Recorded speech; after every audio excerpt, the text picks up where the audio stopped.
been doing push-ups. I've been doing sit-ups. I've been doing chin-ups. I've been doing pull-ups. I threw up once, but I'm okay now.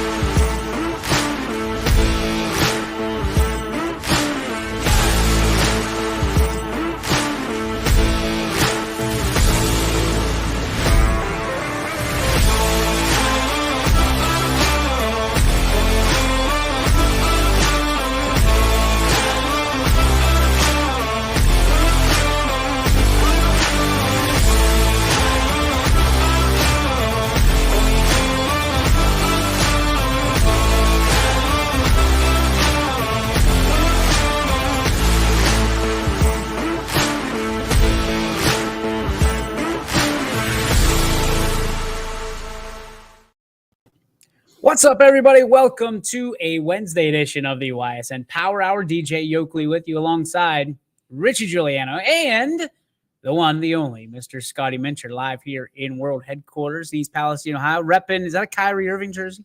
It is a Kyrie jersey. I guess bad timing, though, because if you didn't think he was, wacky before, you probably do now. He's a little bit of a loon nowadays. We're going to stay as far away from that as possible the day after Election Day. We appreciate you electing to watch the Power Hour here today. We have some breaking news that we're going to get to right after on this day in sports history that is kind of going to, I think, lead the conversation of today's broadcast. And we'll let you know what it is right after this on this day in sports history. Ready, boys? Here we go.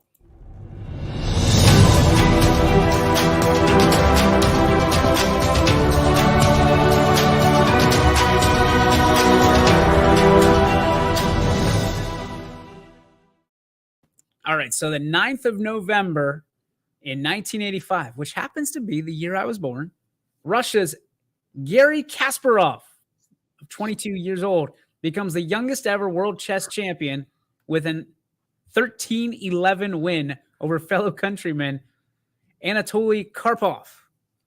First off, I could give a rat's you-know-what about Russia, but chess has always been something that has kind of interested me, not enough to learn how to play it.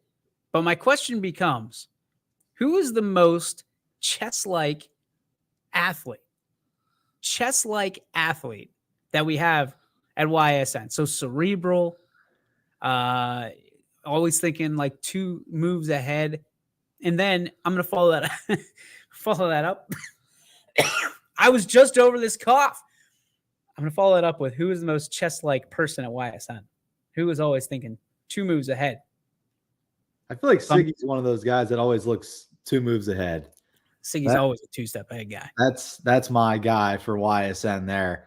Athlete is tough. I think it's somebody that's like very meticulous with the way that they move and they work.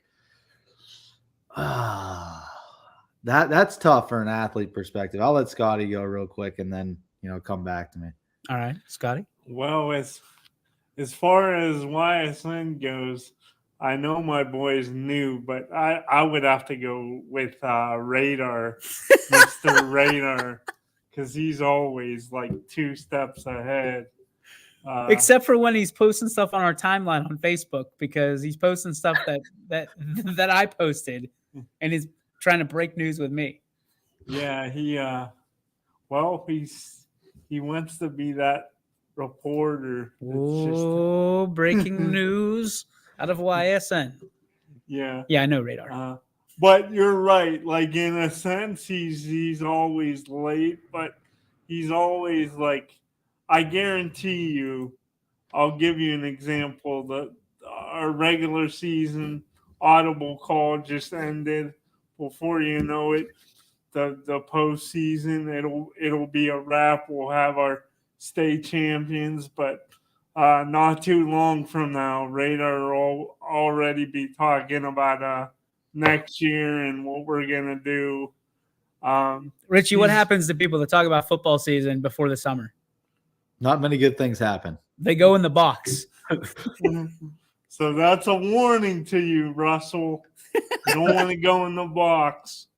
From an athlete's perspective, I mean, when you think chess, what do you think of? It could be a pro athlete. We don't have to limit it to just YSN. Like, just the way, like, I don't know if it was his motion, his delivery when I would watch him, but because I'm a little biased because I went to Lowville, I would throw Vinny Balone in there.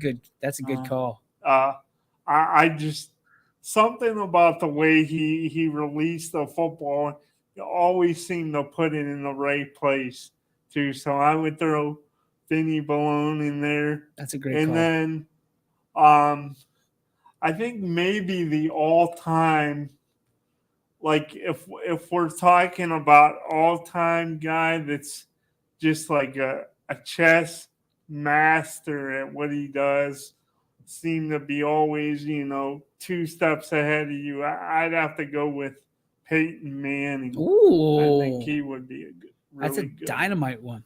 Absolutely dynamite. I'm going to have to go with Joe Burrow. I feel like Joe Burrow is one of those guys that could be really good at chess because he like pictures the plays before they even happen. Another one I could see is Tony Romo. Because Tony Romo is a guy on the broadcast. Like our Tony Romo or your Tony Romo? Not Anthony Romo, like the Dallas Cowboys Tony Romo. Because like when it's amazing to me when I watch their broadcasts and he could see the formation line up and he knows exactly who they're going to or what the defense is bringing. If the middle linebacker is going to blitz, a safety's blitz in a corner, I think he would be a really good chess player because he sees what lines up ahead and he could kind of predict where to go. That is a great 2 great opinions, guys. Nice job. We got, speaking of opinions, we got one right here. Randy Schilling says, "Hi guys, my name's Randy and I'm from Akron. I graduated from St. V a while back. Just started watching YSN about a month ago. Love what you guys do." Randy, thank you so much. It means a lot to us that you support not only what we do here, but I'm guessing you supported YSN last week with the St. V's game as well. So we appreciate that greatly. Guys, we're going to turn the page, and it is some breaking news. And I believe we are the first ones to have it. We were notified, a little bit earlier, let's put it that way. And we have the exclusive, as I know right now. I'm going to go full screen, Richie, so I hope you don't mind. One of the Valley's longest tenured coaches is stepping down from his coaching post here, I believe, effective immediately. So Paul Cusick of Crestview is resigning. He's going to stay as the athletic director of Crestview, but after 24 years, over 180 victories in his career, it'll be the first time in a long time that young man is off the sidelines. So we had a chance to catch up with Coach Q earlier today. I'm going to get the video going here. Before we go, I do want to say how impressionable I am from Coach Q, because Crestview being one of the first schools that YSN had, one of the original 4, the 4 horsemen, so to speak. And Coach Cusick was patient with a young journalist. He like somebody that he never really knew outside of, kind of what I promised him. But I will tell you this, that over the last 6 years, he's become more than just an associate and someone that I like to interview. He's become a good friend. So I want to say congratulations to Coach Cusick on all the success at Crestview. I know that this isn't the end for him. I know that he'll be back on the sidelines with that visor somewhere. But the Crestview program is going to miss him, certainly. But with him at the helm, searching for the next head coach at Crestview, I think it is going to be really good for him and a nice step for him in the direction he's going to spend time with family, which is good. So without further ado, ladies and gentlemen, here's Coach Cusick in the exclusive here on YSN.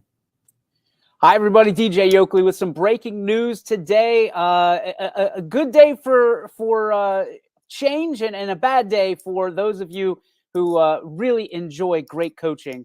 As one of the best coaches, the top area coaches in the area, resigns after 24 years. And luckily, we've had a great relationship with him over the past 6 years. At this time, we bring in the head ball coach, Mr. Paul Cusick of the Crestview Rebels. Coach, unbelievable news. I mean, it's been an unbelievable run for you. 24 years that you've been here at Crestview. I mean, your record speaks for itself. A ton of wins, approaching that 200 win mark. And I know in talking to you, this was a hard decision for you to make. Take us through the decision. Yeah, it is a tough decision. I think stepping away, there isn't one thing I can point to. There's just some different factors. But I think it's a decision that I'm comfortable with. And, it does come down to the old cliches. You want to spend time with your family. You want some time for yourself. The grind is getting tougher each year. But I love coaching, and I'm going to definitely miss it. All the relationships and everything that you build over the years. But right now, I think for me and what I need to do for myself and my family, I do need to take a little bit of time and step away. So that's kind of where we're at. So this is not necessarily goodbye forever from the head ball coach. This is goodbye for now. Yeah, I think so. I think coaching's, once you get into coaching and I don't think there's any in between. You either love it or hate it. And those of us that stay in it as long as, I have or longer, you just love it and it becomes part of who you are. And, my plan for now is to step away and focus on some things with administratively and focus on that the responsibility in my life. But, I'll leave the door open and see where it takes me down the road. But as of right now, I'm going to step away and take a deep breath. And that leads into my next question. This isn't you retiring from Crestview. You're still going to be the athletic director, obviously. Talk about that role. What that means for you, being able to. People don't realize how much time football coaches and coaches in general spend at their craft. You're going to be able to have all new focuses now, and still stay, a mainstay at Crestview. Yeah, that's important. I think, I've had great administrative support, and all our head coaches have been very supportive over the last, 10 or 12 years that I've had the dual role. And it is a grind doing both. Being an athletic director is so time consuming. And then as a head football coach, it's an incredible amount of time. So, being able to focus more on just one responsibility, even though there's a ton of responsibility with that, that's important for not just me, but it's important for Crestview athletics. So naturally, as the athletic director, you'll have some say and influence on who becomes the next face of the Crestview Rebels and leads the Rebels into the next generation. What exactly are you looking for? And obviously, you're going to open up to in-house and out-of-house candidates, correct? Yeah, that'll be interesting to see. I mean, that's a kind of a weird feeling, when our principal and the superintendent asked me to write down some things, that I had accomplished over my coaching career, and I never looked at it as a personal thing. It was always our staff.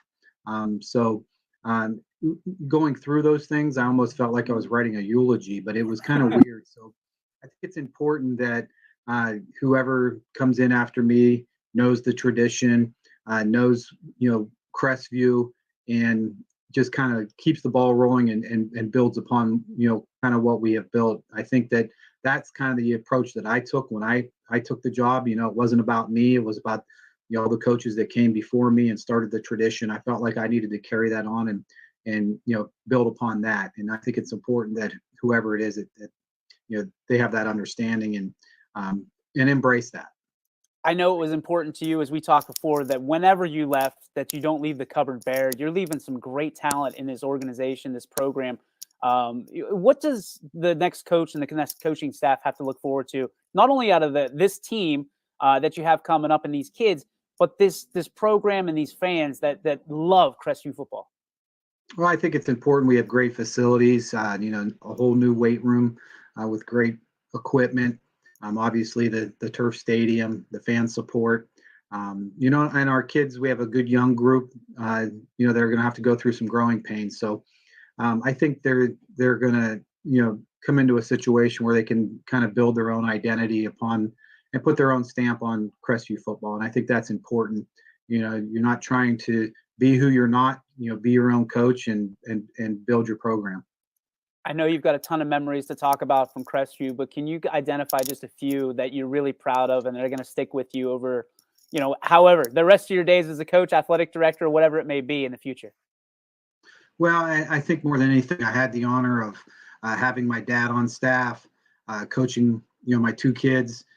Gabe and Anthony came through the program, so it was a family bond. My wife was at all the games, my mom, at all the games. And I think it's important that, it was a family tradition. My nephew played for me, so my sister and her family were always at the games. And it was very important part of not just my life, but the Cusick family. And I think that, we embraced it and enjoyed it. It was never, a negative thing.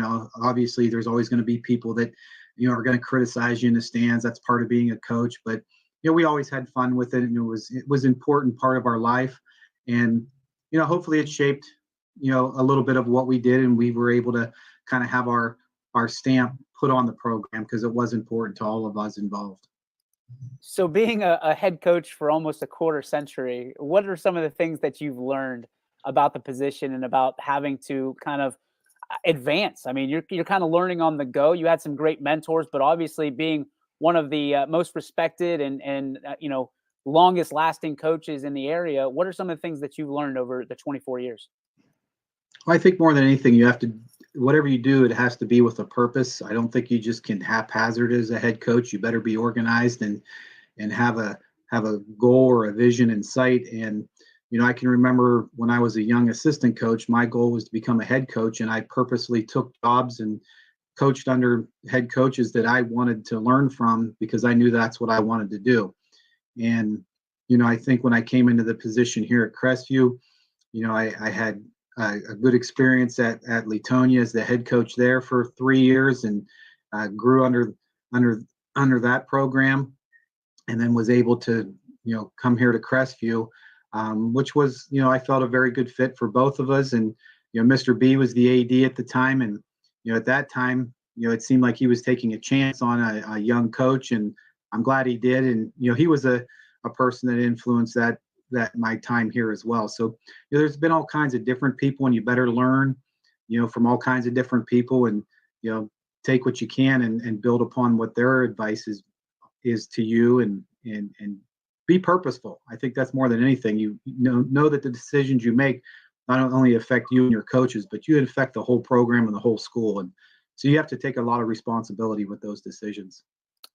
I know it feels obviously you're torn right now because this is something, yes, you want to do for yourself, but you don't necessarily want to do. We talked about that in the early going. When do you think, if at all, you're going to get the itch to get that whistle back around your neck? Just, is it going to be August or I guess July when you hear the whistles, you hear the cleats and all that stuff? Do you think you'll have that kind of itch to get back involved? And how do you kind of manage that personally? Well, I think coaches are very regimented and have a schedule and all that kind of stuff, and it really, each month, each week is something getting ready for the next season. So already it's kind of been weird not being involved with getting a weight room program going and making sure that our kids are ready to roll into the next season. So, but I think it is a time where, I do need to step away, and I don't want to be around and be a distraction for the next guy. I think he needs to, build his own program without me, nosing in. And I don't want to be that kind of person. I want that person to step in and do the job that they want to do and have their influence. I think just taking a deep breath and stepping away and, fighting that urge to get back involved will be difficult. But I think more than anything, I'm looking forward to maybe playing some more rounds of golf and just taking a deep breath and enjoying some time with my wife. I know that she has, been a football widow for the last several years. So, it's important that we do those things. All right, 2 more questions for you, I promise. That being said, let's take a look behind the curtain. You and I have had some deep conversations about getting you involved at YSN and talking some X's and O's. Is this the opportunity that we can get our own head ball coach at the facility and talk about the success and demise of some of these plays and breakdown? Oh yeah, I mean that would be fun. I could enjoy doing that, and it's something that you and I have talked about, and I've always been interested in doing. I think that it's something that keeps your mind sharp and keep that little itch of coaching there. You see it on all kinds of different stages, and it coaches at some point. You make that turn from a young up and coming coach, then all of a sudden people are asking you for advice, and it's kind of like, oh my gosh, I'm getting to that point, and it's surprising, but it's also humbling. So it's fun to give back and mentor, and if there's people that need help with whatever, I enjoy doing that. I never stopped asking questions as a head coach, and so yeah, I think that would be fun. That would be something that would be kind of cool. I can see it now. The X's and O's with Coach Q. Yeah. Last question for you, Coach, and this one is uber personal. What are you going to miss most about coaching the Crestview Rebels and coaching in general? Well, I think the amount of time and energy that you spend coaching it up and being with those coaches in that coach's office is an incredible amount of time that it's unseen, and those are quality moments that you have with your coaches, and then that goes over to your players, and you think about through all the years that the players that you've influenced, whether it good or bad or whatever, you've had an impact on their life, and you want to try and hopefully do the right things for your program. I'll miss those moments, and obviously coming out on Friday night is just an incredible feeling. I wish you could bottle that up and every person could have that feeling, but that's going to be something that'll be hard to replace. And right before the game starts, I looking up into the stands, seeing my family there. So it's going to be difficult, but that's kind of what we're going to miss. Those are the things that are important. So there you have it, Coach. I can't thank you enough. For those who don't know, you were one of the first ones to adopt the YSN kind of mantra in the media outlet. We've spent 6 years talking to each other, through hardships of whether it be on the field or off the field. I can't thank you enough. You're always going to be a member of the YSN family, and we're sorry to see you go, but we're happy for your future, man. Congratulations. Well, I appreciate it, and appreciate everything that you guys have done for Crestview and all the area teams. I think it's important that, especially here at Crestview, we get the exposure that we need, and you've always done that for not only us but all the other schools. And hopefully, that continues. I think it will. And next time you have a free moment, we'll have to go play some golf. Oh wait, I know you're going to beat me at that. There's no doubt in my mind. Coach Cusick, 24 years, resigning from Crestview. Coach, thank you so much, and good luck in future endeavors. All right, man. Appreciate it.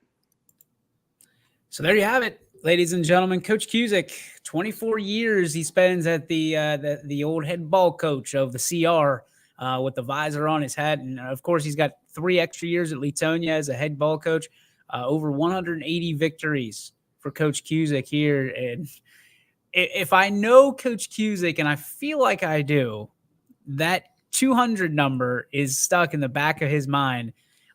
So if I had to guess and venture a guess, you'll see him on the sidelines once again. Where? I have no idea. But I'm sure he'll find the right spot for him. But in his words, to be able to step back, take a breath from what high school football is, I think is going to bring him back better and stronger and more creative than he's ever been. But Richie, can you imagine having Coach Q here and breaking down plays with his creative mind? I already talked about Tony Romo. I think we bring that right into YSN, have him be a color guy for a game. I think that'd be a lot of fun. I would definitely enjoy to have him in the booth, somebody that could kind of help me as well, learn some of the plays and learn some of the breakdowns that he sees as a head coach, because I think it's a lot different from being on the sideline to up in the box to where you could kind of see everything. I'd really like to see his perspective from, a broadcasting perspective where he could kind of help us out a little bit. The connoisseur of videotape. I mean, he can break down tape like few that I've ever seen before. So we'd love to have him in the booth. Now, obviously, he's still got responsibilities as athletic director. So one of those things of, if there's a Saturday game, that might be the right time. And as we talked about, Rich, there might be a lot more Saturday games coming up in the near future because of the shortage of referees and things of that nature. So excited for Coach Cusick. We are humbly regret that he has to go, but we're excited for his future, and I'm sure he will do everything he can to keep the level of play over at Crestview very, very high. I think it was 17 out of 24 years he made the playoffs. 17 playoff appearances, I think 3 regional runner-ups as well. So 11 league championships. I mean, career. People, and what's crazy is people are going to look at that and go, wait a minute, what? 17 out of 24 years he makes playoffs, 11 league championships, and a district. Like, he did it very quietly. And I mean that with all due respect. It was very quiet. Most coaches like that are puffing their chest out and talking to you about it. He didn't even mention it. I mean, let's be honest too. It should be 18. If, Crestview's missing one game in there, we've talked about this, and, they would have been the 16 seed if they probably played that game. So it could have been 18 out of the 24. Unfortunately, they just didn't play that game this year.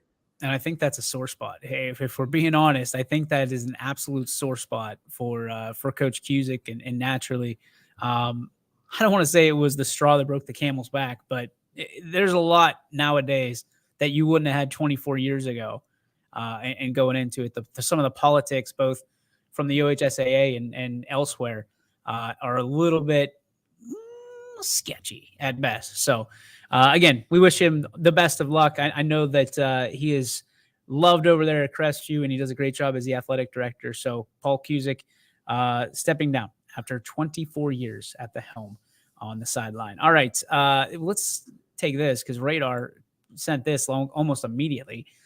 Scotty, Richie, and DJ, I have a question for each of you. Who will succeed Paul Cusick on the Crestview Rebel football sidelines come next fall? I, too, wish Mr. Cusick the very best in his retirement years. So, Radar, I don't think he's, like, retiring. Like, he's resigning from being a football coach. He's not retiring. Like, he's not going to be in Florida, like, with his feet up. So I just want to make sure we're clear on that. He's still the athletic director in Crestview. Kristen Seiler says best wishes as well. That's a good question, and a question we will answer when we come back on the YSN Power Hour, back right after this, after a word from these great sponsors. Hi, this is Zell Bush. Hi, this is Tom Flynn. Hi, this is Steve Rossetto. Hi, this is Ryan Miller. Hi, this is Rich Sakui from WRS Wealth Advisors. With our combined 80 years of experience, WRS Wealth Advisors are the area's premier wealth and retirement specialists. Call 330-965-0370 to learn more about our individual and corporate financial planning services. Or visit WRSwealth.com. Go Raiders. Go Dogs. Go Cats. Go Dogs. Go Tigers.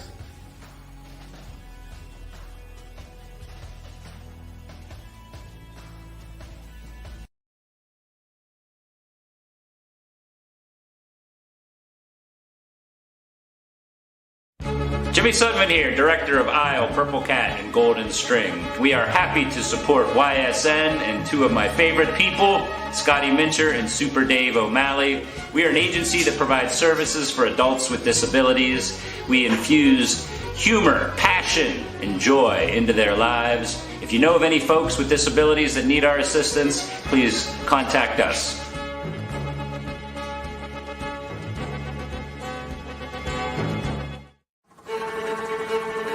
Reliability,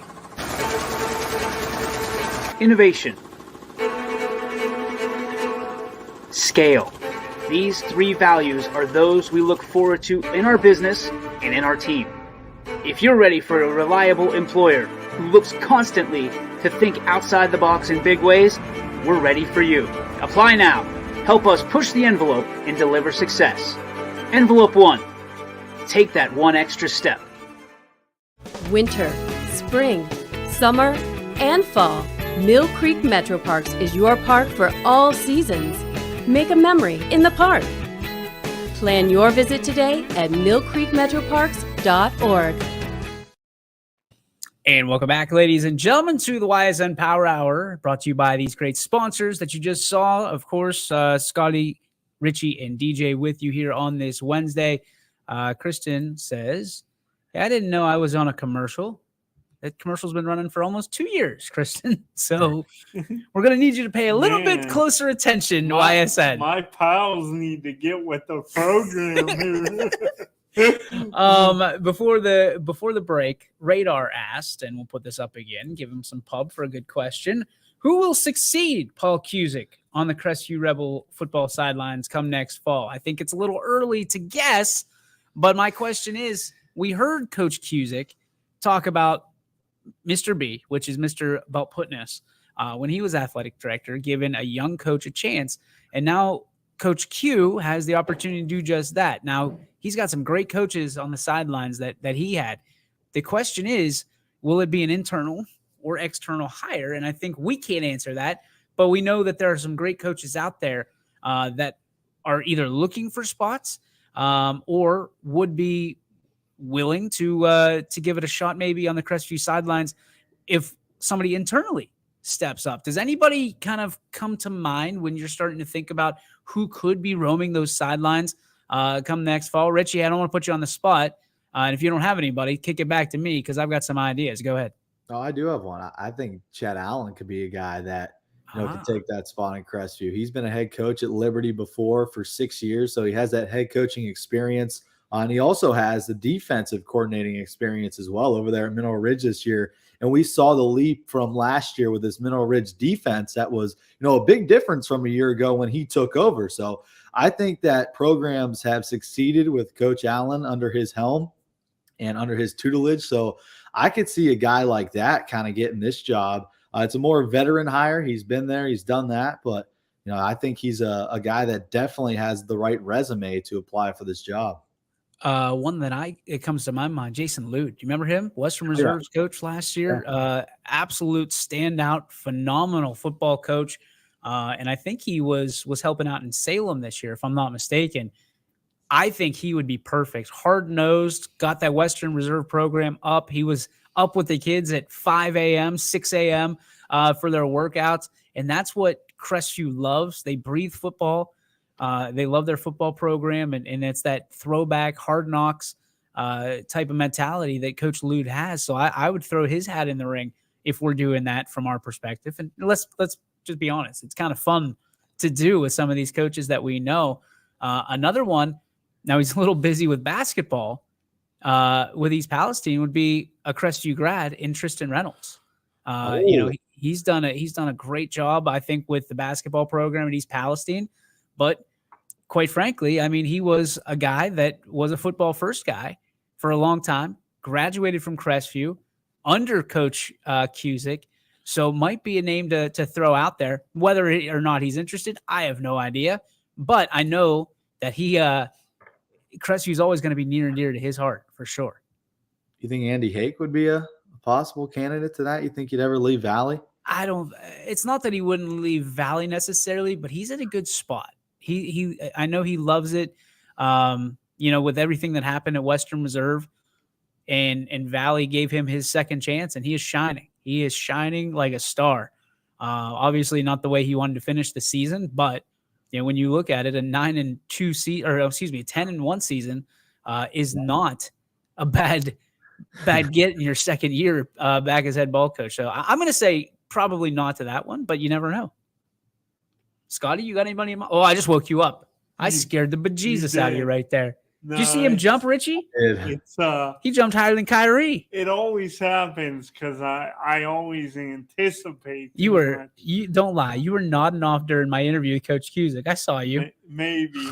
I don't have any coaches that I could think of right off the top of my.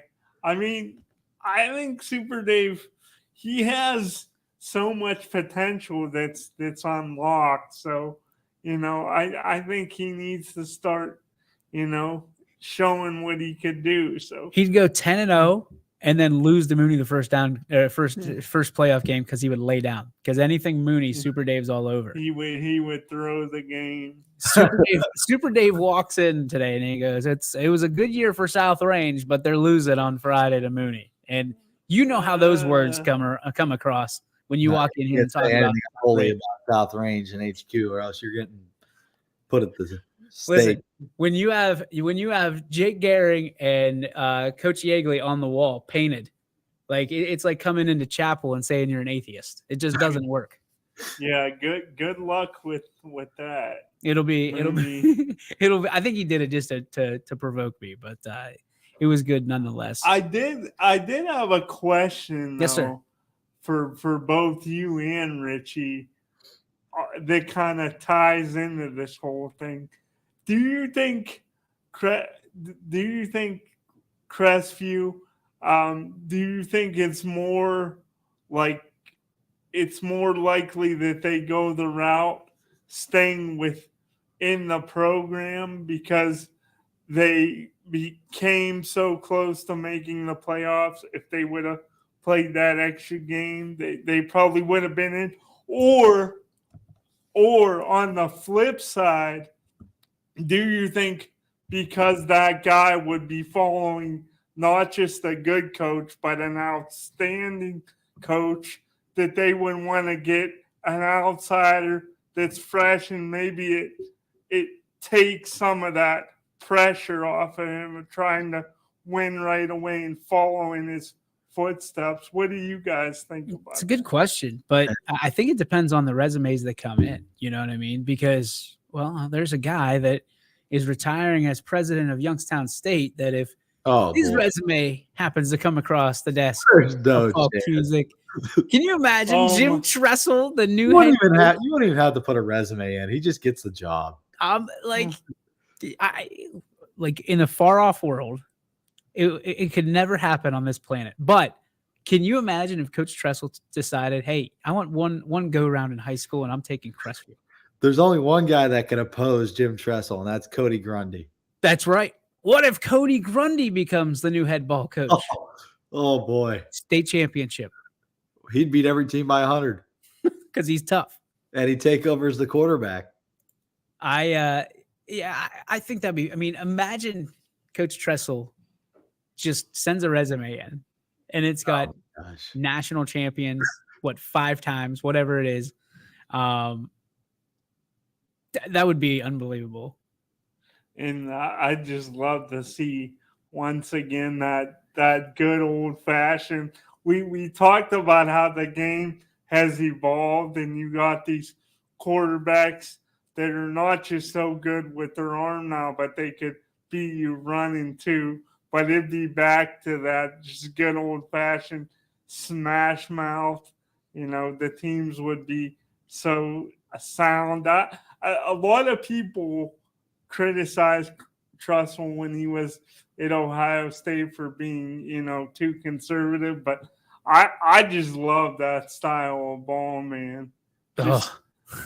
Just imposing, trying to impose your will. There's some schools around. A lot of people didn't like it, but quit cutting people off, Scotty. You're a crazy driver right now. Richie's trying to make and help your point, and you just keep running him over. I'm sorry. Go ahead, Richie. You're good, Scott. You can start keep calling him Niddle. No, but like what I was saying, there's schools around here, and I think Chardon is one of those that just beats you up on the ground, and a team that will run it down your throat endlessly. We saw it over the weekend. Lucas didn't throw the ball one time. And they won. Who was it in the state championship, Rich? You're better than this than I am. Against Ursuline, that they didn't throw the ball one time and beat him. Oh, Clint Massey. That's who it was. Clint Massey. Thank you. Yeah, Clint Massey. And you know what? Ursuline, I know that this is kind of a weird segue, but Ursuline and Canfield in the regional semifinal, for the Irish to get back to where they were last year is going to be very difficult with, Chardon in the horizon if they could get past Canfield. Last year, the path was hard, but it's not nowhere near as difficult as it is this year in Division III, Region 9, when you look at Canfield and Chardon to get back to the state tournament. Let's talk about those matchups, for the rest of the show here, guys, because, obviously there's a lot of weight on this Friday and Saturday. We have 5 games. You can catch them all here, ysnlive.com, the Power Play Playoff Pass. For $9.99, you get all 5 games, and you can have them throughout the weekend so you can watch over and over and over again. If you're watching on Friday and you got a game on Saturday, you'll have both of them paid for, and you can go rewatch them all the way till Sunday at midnight. So enjoy that for $9.99. But Richie, when we look at 8 teams left. Let's start where you started with Canfield and Ursuline. We talk about Ursuline. Congratulations to Christian Lynch, your co-offensive player of the year for YSN. He and Vinny Balone shared that title this year. When you look at kind of this game, and you've been looking at it, I know, a lot. Yeah. What does it come down to for you between these two teams? What does each team have to do to get to the next round? I think it's all run defense on Friday night, because you look at the weather and what the projections are. Looking at the 21 storm tracker, it's going to be bad Friday night. It's going to be really bad when it comes to rain and conditions. So, neither team's going to be able to throw the football like they usually do throughout the season. So it's going to come down to Christian Lynch for Ursuline along with DC Farrell. They might throw Farrell and Lynch in the backfield at the same time, something we've seen throughout the season. And then you look at Canfield. Brock Lowry can beat you through the air. He could beat you on the ground.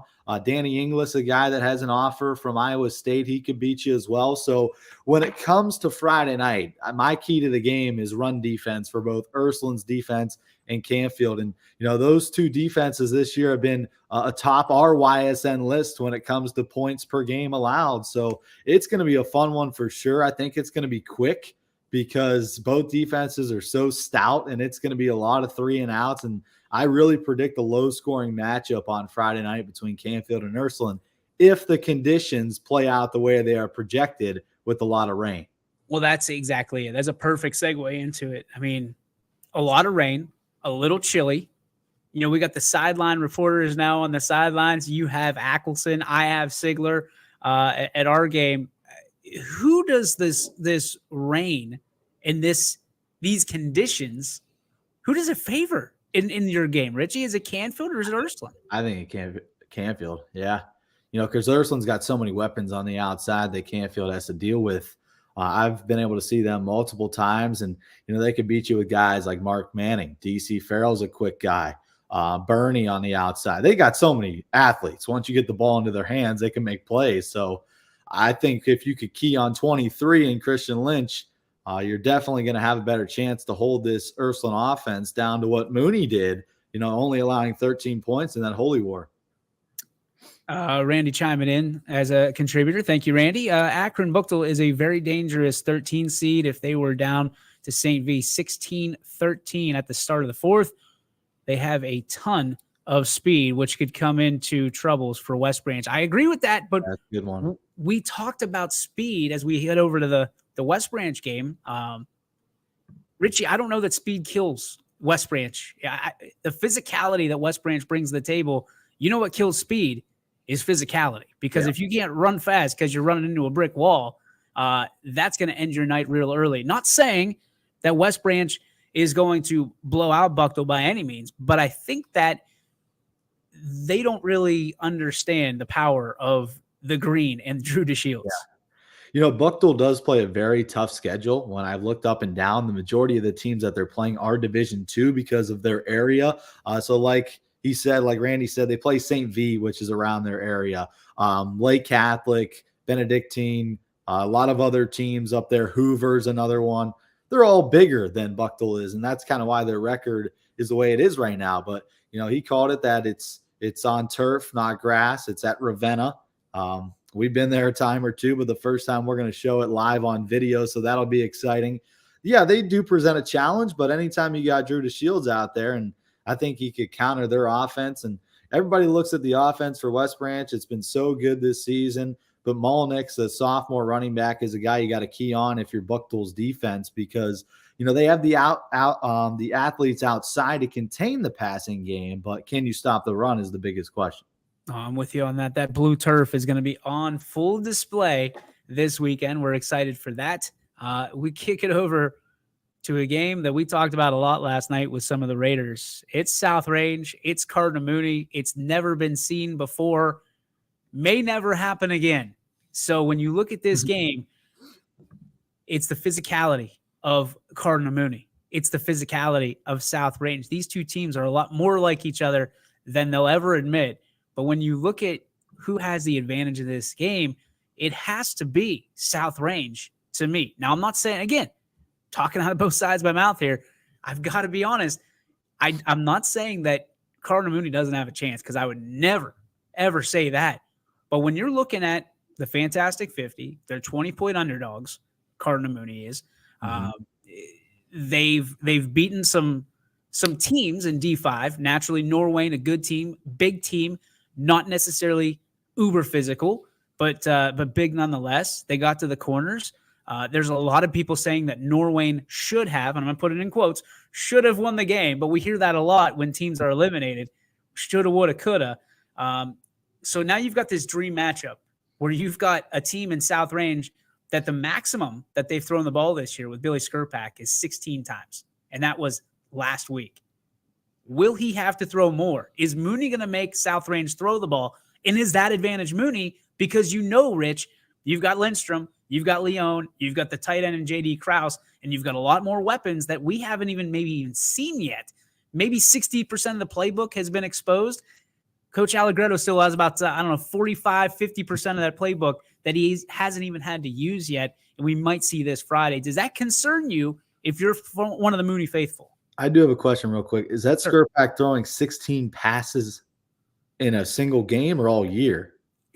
In a game. Okay, I was going to say that's crazy. No, he slings it probably about 8 to 10 times a game on average. And so run heavy.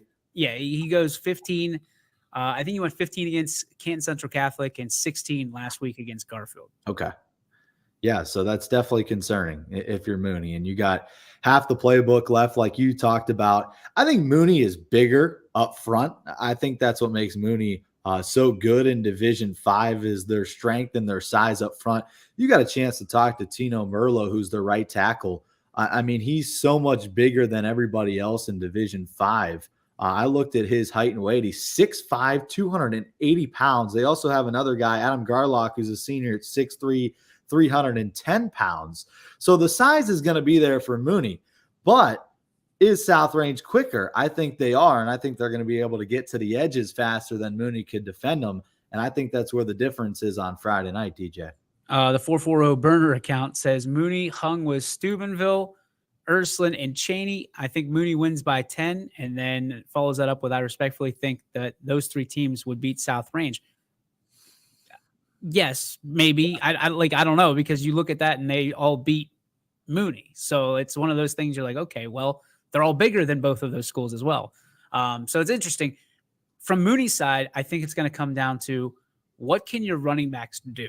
Because there is a long list of running backs that Cardinal Mooney has had that have been up for Mr. Ohio, right? Mm-hmm. And you've got a nice stable of running backs for Mooney, led by their quarterback, Ashton O'Brien, who can beat you with his legs. And he's, I would believe, one of the top rushers for that Mooney team.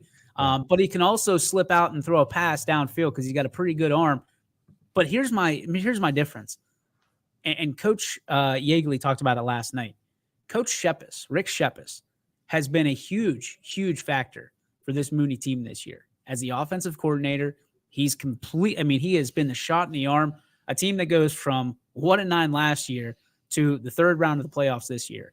And you look at the common denominator, and it's that guy.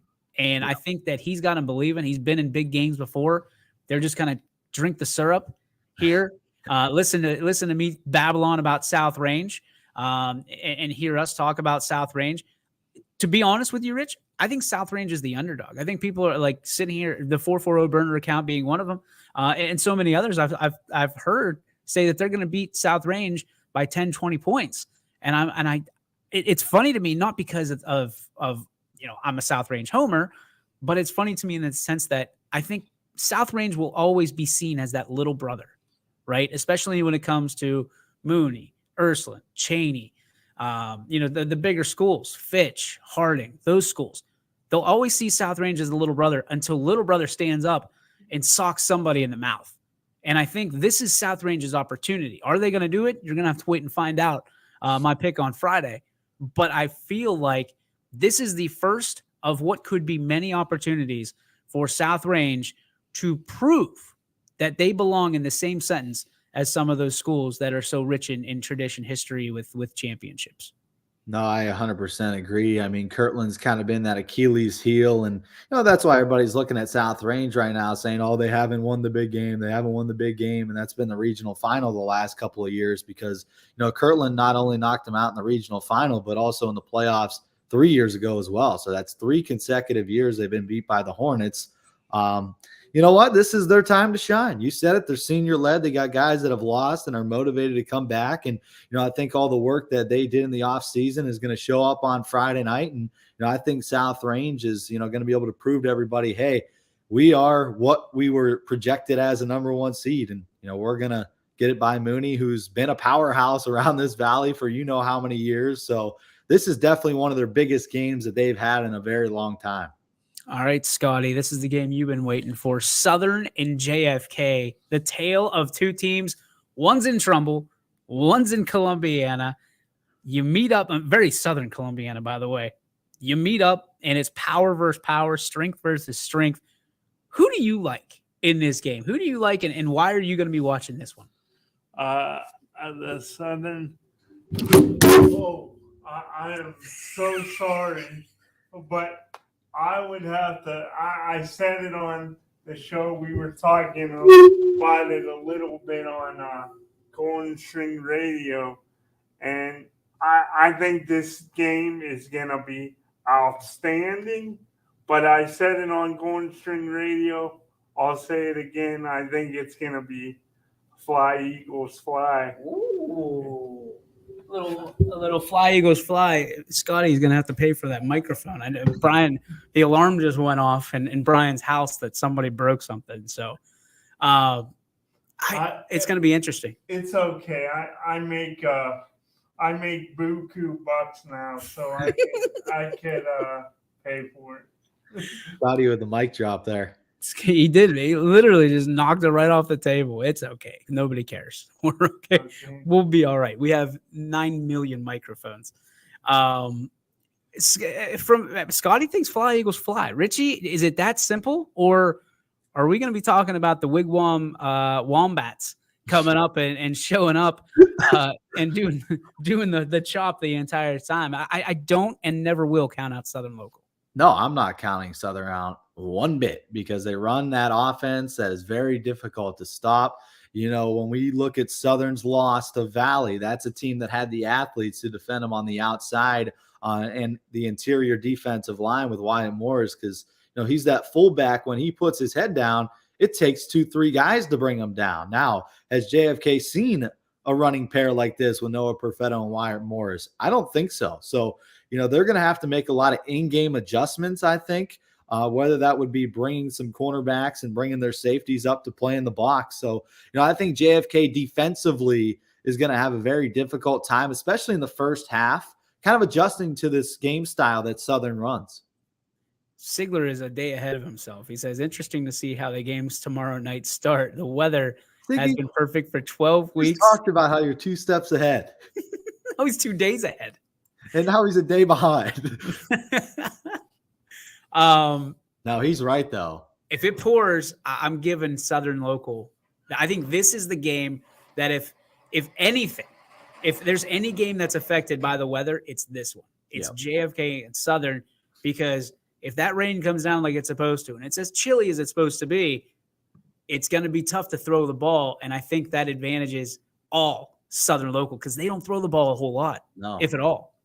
No, they don't throw it at all. So, yeah, no, they don't throw it like more than 3-4 times a game. I mean, they were up by 90 against Wellsville, and they threw it one time. And what happens? They throw the pass, and it goes 60 yards for a touchdown. So, yeah, that's a team that doesn't throw the ball very much. And if it rains, and, Canfield's turf, so that definitely has an advantage for the Southern Local Indians. All right, you ready to spark it up, boys? It's that time of the show. Again, tune in Friday for our official picks. You're going to want to see that because I'm sure there's going to be a full house on Friday to check it out. It's time for the Joe Dickey Electric. What's Your Spark? Presented by Joe Dickey Electric. Anything commercial, residential, anything electrical, I'll be using them in the fall or in the spring because Mama Yoakley wants a porch, and she's going to get a porch, and Joe Dickey Electric is going to be sparking it up so I can put a TV on that porch. make sure if you are like me and you need some electricity, you need some juice, you need to go to dickelectric.com. Here we go.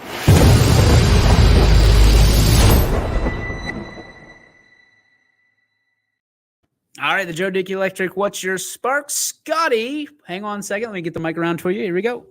All right, I'll be quick here because I got 4 sparks today. What? 2 good ones and 2 bad ones. My bad. I'll start with the bad. Number 1, knocking the microphone over. That's gonna hurt me in the wallet now. Number 2, I always cut everyone off because I never learn from my damn mistakes. So that's another one on me. Sorry, Richie. And then on the positive, I just got to say, I just felt a lot better today here at YSN. Not that I didn't love hanging with my friends last week, but I felt like it took me a week to get reacclimated. It's kind of like when people say, when they ride a bike and then they don't ride it for a while, they have to get used to it again. So I felt more in my comfort zone today, and it was great to be back.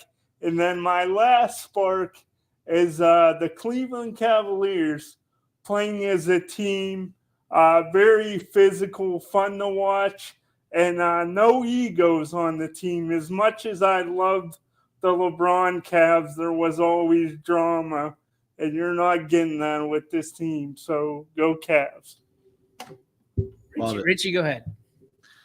I got a negative one, and it has to do with driving. I cannot stand when you're making a left turn, and you've probably been in this situation, and people keep honking at you to go, and they're flying by you.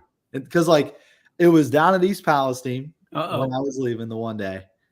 There's so the one light I'm taking a left on, and people are blaring their horn. There's 8, 9 people now stacked behind me, but there's people flying in. What do you want me to do? Just turn into somebody? I just can't stand impatient drivers. It just drives me nuts. And then the one guy comes to my right because he's making a right turn. He flies by me and screams at me through the window. I'm like, what do you want me to do? Stupid Canfield drivers. Come on. Richie, I can't ever imagine. You just seem too nice. I can't ever imagine you giving somebody the bird. Have you ever? I haven't done that yet. No, Okay. I was close. I was close last week. Richie flipping the Cardinal, huh? I like it. Timmy Figley chiming in and says, Columbiana County gets the regional final in the rain. Ooh. Little radar. Ooh, Michael, here it is. Southern Local gonna get the win in the rain over JFK. Are you gonna watch the games, Radar? Not No, really. not really. I'm not gonna watch the games at all. For me, the spark comes down to last night was a phenomenal night. There were a few people at Legends when I got there, about 6 o'clock or so, and then South Range just planted the flag at Legends, and everybody was there. It was awesome. It's so good to see support for these teams, these young kids. The conversations are great. Everybody's excited about these games. Looking forward, because I know Mooney travels really well too. I'm looking forward to this game on Friday at Girard. It's going to be phenomenal from an atmosphere standpoint. I just go back in 2020 and think to myself, remember when we had almost nobody at these games, and now the Arrowhead Stadium is going to be rocking. I fully believe Canfield will be rocking. I fully believe that Niles will be rocking. South Range will be rocking. Ravenna will be rocking. And you don't have to go. And if you can't get a ticket because it's rocking so hard, all you got to do is go to ysnlive.com, click on the live tab, and then deposit your hard-earned $9.99 for all of those games all weekend long. To me, that's a deal and a half. You're paying $10 to $15 per ticket to get in, and you need $9.99. You can get all those games for that amount. So we're excited. Naturally, we got a lot of stuff, a lot of content. Richie's been working on a lot of content. I'm on the content bus, and we will have a lot going up tonight. And don't forget on Saturday as well, the the All-Star game for volleyball being had in Crestview. Richie, I know you'll be there. I'll be there. We got a lot of guys that are there. Anthony and Ty are going to be calling the game, but we'll be there supporting the volleyball, and then we'll be off to football somewhere. I have no idea where. Somewhere we'll find it. I will definitely be going to Canfield. I'll probably be at South Range, just a guess. So there we go. For Scotty, for Richie, for myself, DJ Yoakley, that is going to do it for this show. We will see you next time. Tomorrow, I'll have you 3 to 4 right here on the network. Don't miss it. And we will see you next time. Scotty, thank you. Richie, thank you. And we were peacing out. See ya. YSN thanks you